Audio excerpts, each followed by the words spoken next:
جو ہے چیلنج کیا ہے کہ تم قرآن کی ایک آیت تو دور کی بات ہے کہ تم ایک حروف کا الحمدللہ کی جگہ ال کے جگہ الحمد یعنی زبیر زیر کی بھی جو ہے تم تبدیلی لا نہیں سکتے، اس کا ضرورت تو کہہ نہیں سکتے، اس لیے کہ میں نے جو ہے اس قرآن کو جو ہے نازل کیا ہے اور میں ہی جو ہے اس کی حفاظت کا ذمہ دار ہوں۔ تو محترم حاضرین کرام، تو یاد رکھیں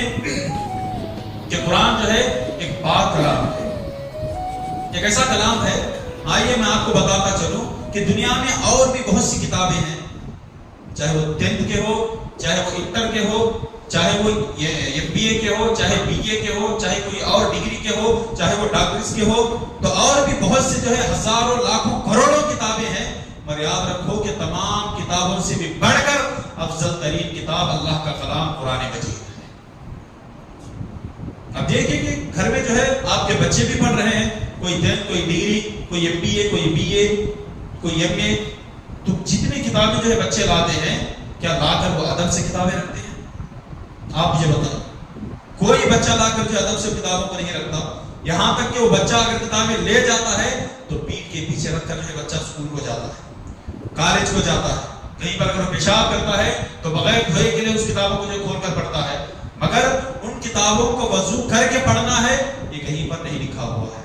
تو پیٹھ پر رکھ کر جو ہے ان کتابوں کو لے جاتے ہیں، لا کر جو ہے بچے پھینک دیتے ہیں اور کھیلنے کے لیے جو ہے باہر چلے جاتے ہیں، مگر ایک ایسا واحد ایک کتاب ہے جسے اللہ رب العزت کا کلام کہا جاتا ہے، اس کلام کو جو ہے اگر مدرسے کو بچہ آئے گا تو حافظ صاحب اور اس کے ماں باپ یہ سکھاتے ہیں کہ اے میرے بیٹے اس کتاب کو اور کتابوں کی طرح مت سمجھنا، وہ اور کتابیں ہوں گے، یہ اللہ کا کلام ہے، اسے پیٹھ کے پیچھے نہیں بلکہ سینے پر رکھ کر جو ہے لے جاتے ہیں، چاہے وہ استثنا قرآن ہی کیوں نہ ہو، اسے سینے پر رکھ کر جو ہے بچہ کیا کہتا ہے ادب کے ساتھ جو ہے مدرسے کو آتا ہے، پڑھ کر وہ بھی وضو کر کے، اگر بچہ وضو نہیں کرے گا تو ماں باپ کہیں گے کہ بیٹا وضو کر،